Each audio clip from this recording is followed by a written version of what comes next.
अस्सलाम वालेकुम वरहमतुल्लाहि वबरकातुहू। उम्मीद है आप सब खैर खैरियत से होंगे। आज की वीडियो जो है वो हमारे पास नीड बेस स्कॉलरशिप जो कि रिसेंटली अनाउंस हुआ है उसके हवाले से कि किस तरह से आपने पूरा एप्लीकेशन जो प्रोसेस है उसको करना है, फॉर्म कहाँ से डाउनलोड करना है, सीएमएस में कैसे अप्लाई करते हैं, बाकी सारी चीज़ें इस पर्टिकुलर वीडियो में हम डिस्कस करेंगे। सबसे इसमें जो है 3 चीज़ें आपको बताऊँगा कि आपने सीएमएस पे किस तरह से फॉर्म भरना है, फॉर्म को डाउनलोड करके किस तरह से भरना है और जो है डिटेल्स आपने क्या पुट करनी है और जो मेन चीज़ है वो है आपके डॉक्यूमेंट्स जो है वो कौन-कौन से रिक्वायर्ड हैं।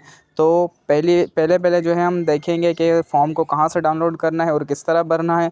उसके बाद हम देखेंगे कि सीएमएस पर किस तरह उस फ़ॉर्म को भरना है। उसके बाद जो है हम रिक्वायर्ड जो डॉक्यूमेंट्स हैं हम उनको देखेंगे। तो बिना वक़्त ज़ाया किए जो है हम चलते हैं वीडियो को स्टार्ट करने की तरफ। यानी कि सबसे पहला काम जो हमारा है, मेन काम है, वो है एसएमआईयू के वेबसाइट पे जाना। तो हम एसएमआईयू के वेबसाइट पर चलते हैं। तो जी बिल्कुल, आपने जो है ना सबसे पहले आना है सिंध मदरसतुल इस्लाम यूनिवर्सिटी के ऑफिशियल वेबसाइट पे।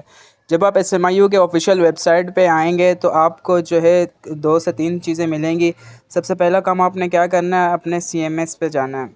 सीएमएस पे जाने के बाद, चलो सीएमएस वाले को हम बाद में देख लेते हैं, पहले हम स्कॉलरशिप का फॉर्म डाउनलोड कर लेते हैं।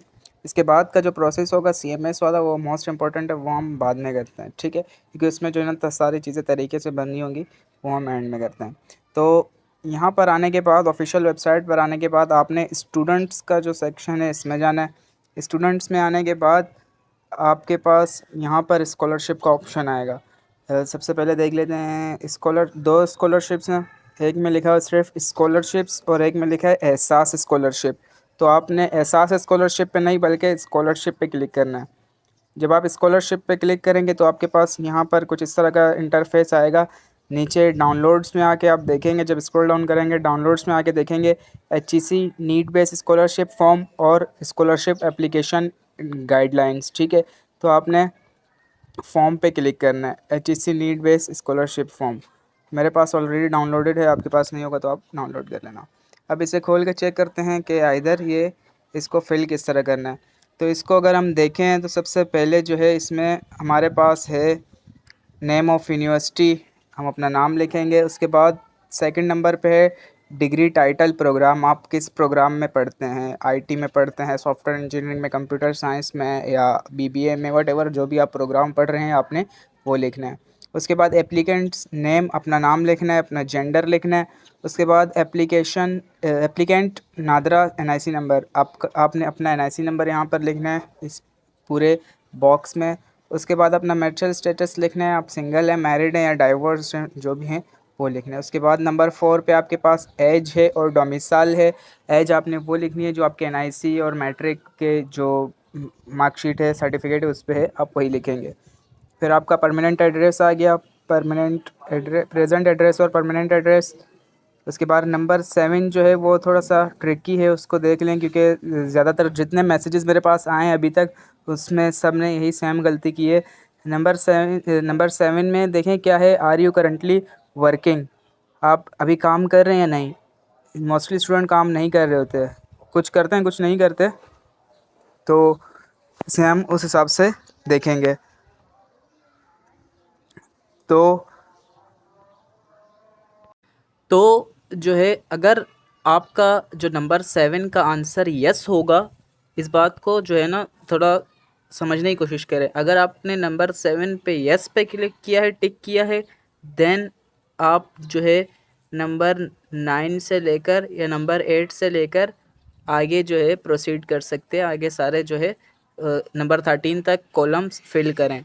अगर आपने नो किया है तो नंबर 8 से नंबर 13 तक के जो कॉलम्स हैं, ये आपने जो डिटेल्स चाहिए ये आपने फिल नहीं करने, ठीक है, नंबर 13 तक। ओके हो गया, चलो ये हो गया।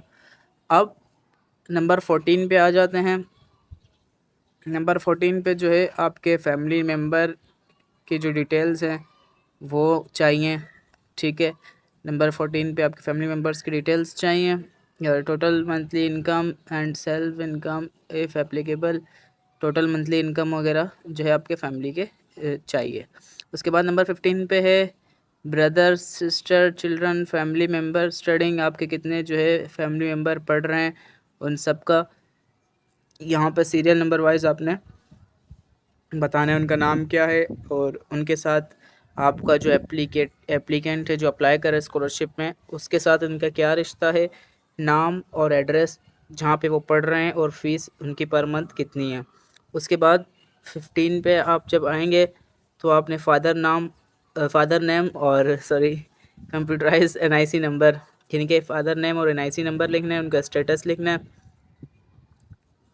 उसके बाद जो है नंबर 18 कहाँ एम्प्लॉयड है, रिटायर्ड है, बिजनेस ओनर है। नंबर 19 पे आपने जो है उनकी कंपनी की डिटेल्स वगैरह देनी है, मोबाइल नंबर वगैरह। ऑक्यूपेशन आपने देना है, क्या करते हैं क्या नहीं करते। डेजिग्नेशन ग्रेड कौन सा है उनका, कहाँ पे क्या किस ग्रेड किस डेजिग्नेशन पे क्या उनका होता है उस कंपनी में जहाँ पे वो काम करते हैं, ठीक है। उसके बाद आपने अपनी टोटल नेट मंथली इनकम लिखनी है। उसके बाद नाम और रिलेशनशिप, एंड देन ऑक्यूपेशन 26 पे ऑक्यूपेशन एंड डेजिग्नेशन। इस तरह से आपने सारे जो डिटेल्स हैं वो पुट करनी है। नंबर 27 पे जो है आपके पास मंथली फाइनेंशियल सपोर्ट आपको कहाँ से मिलती है, एप्लीकेंट को कौन देता है, कितने पैसे देता है।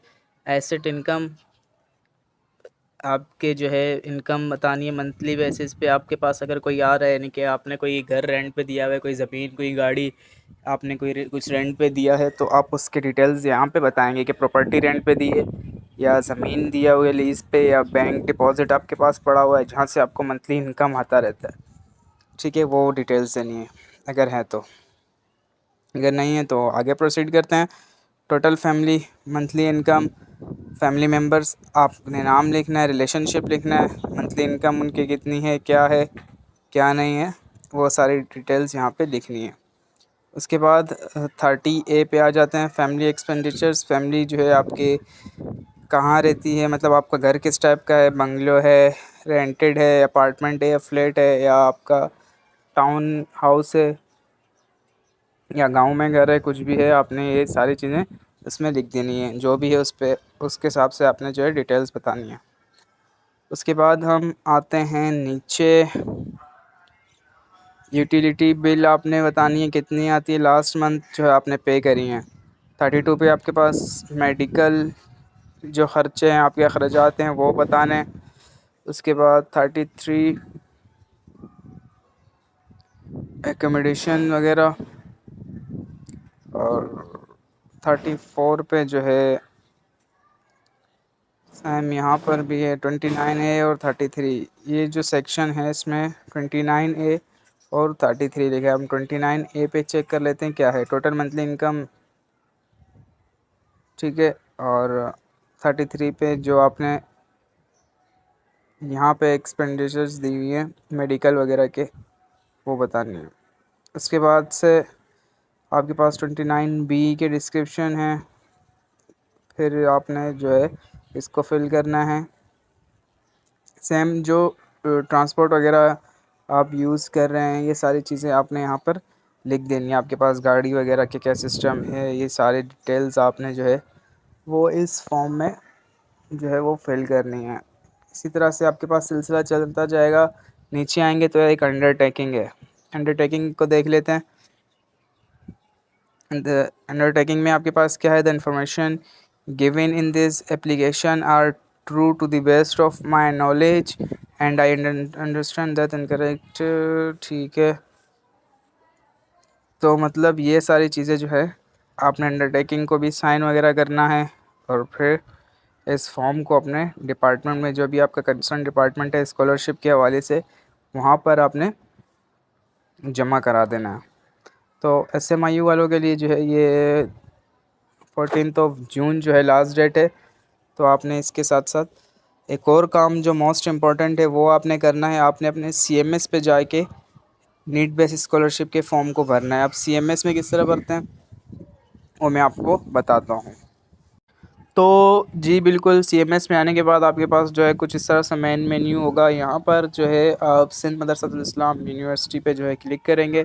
दो ऑप्शन आ रहे होंगे, एक आपके पास सेमेस्टर फ़ी वाउचर का आ रहा होगा, दूसरा आपके पास नीड बेस स्कॉलरशिप फॉर्म का आ रहा होगा। आपने इस पर क्लिक करके अपनी सारी डिटेल्स जो है इसमें पुट करनी है इस फॉर्म पे, और इसको भी आपने फ़िल करना जो है वो लाजमी है। इसमें कुछ डिटेल्स आपकी शो हो रही होंगी, कुछ डिटेल्स आपने जो है वो ख़ुद से डालनी है और इसको अपडेट कर देना है।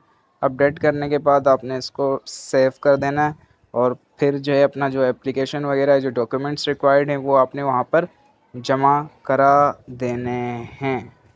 अब हम देख लेते हैं कि डॉक्यूमेंट्स जो है वो कौन से रिक्वायर्ड हैं। अच्छा जी, तो अब बात कर लेते हैं कि इसके लिए डॉक्यूमेंट्स कौन से रिक्वायर्ड हैं। तो सबसे पहले नंबर पे आपके पास जो है एनआईसी होना चाहिए, फादर मदर और गार्डियन का, गार्डियन अगर है तो मतलब कि अम्मी अब्बा का जो है आपके पास एनआईसी होना चाहिए। उसके बाद सैलरी सर्टिफिकेट हो फादर मदर का या गार्डियन का जो कुछ पे करता है, जो भी है आपके पास आप वो लगा दें। आपको पिछले 6 महीने की यूटिलिटी बिल की कॉपी लगानी है, यानी कि बिजली गैस पानी वगैरह जो भी आप बिल भरते हैं उनकी कॉपीज़ लगा देनी है। उसके बाद attest copy of rent agreement, अगर आप रेंट पे रहते हैं तो उसकी attest copy, copy of last and latest fee receipts of self and siblings, अपने और अपने बहन भाइयों के जो आपके पास फ़ी रिसिप्ट है लास्ट महीने की जो आपने लेटेस्ट भरी है वो, copy of medical bills, medical bill की कॉपी, अगर आपके घर पे कोई हॉस्पिटल वगैरह में एडमिट था पिछले दिनों में या कोई मेडिकेशन वगैरह उसकी हुई है तो वो बिल आपने स्लिप लगा देना हॉस्पिटल का। उसके बाद जो है आपके पास है कॉपी ऑफ प्रीवियस स्कॉलरशिप, अगर आपने पीछे कोई स्कॉलरशिप ली है तो वो लगा दे। स्टेटमेंट ऑफ पर्पस, क्यों आपको चाहिए ये स्कॉलरशिप, आपने वो डॉक्यूमेंट जो है इसके साथ लगा देना है। किसी पेपर पर आप वो स्टेटमेंट लिखेंगे कि भाई मुझे फ़लाँ फ़लाँ वजह से एप्लीकेशन चाहिए, स्कॉलरशिप चाहिए, तो आप वो लिखें। Tick the section when complete, अगर कोई सेक्शन कंप्लीट हो तो आपने उस पर टिक करना है। Personal and family information section B, section C, मतलब जो आपने वहाँ पे रिकॉर्ड देंगे आप वहाँ पे टिक टिक करते जाएंगे। ये आपके पास जो है डॉक्यूमेंट्स की लिस्ट है। उसके बाद डूज़, यानी कि क्या करना है। Send your application by post और submit by hand student financial head office और एडमिशन ऑफिस और फोकल पर्सन, जो आपके यूनिवर्सिटी में फोकल पर्सन होगा स्कॉलरशिप का, आपने उसके पास वो फॉर्म जमा करा देना है। ठीक है।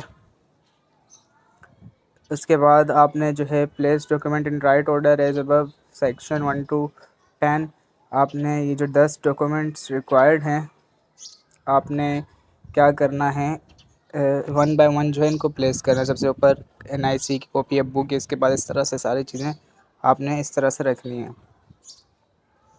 उसके बाद पुट ऑल अमाउंट इन पाक रुपीज़, यानी कि जो आप अमाउंट वगैरह लिख रहे हैं, सैलरी वगैरह या बिल वगैरह जो लिख रहे हैं, वो जितने भी पैसे लिख रहे हैं आपने PKR में लिखना है, पाकिस्तानी रुपीज़ में लिखना है।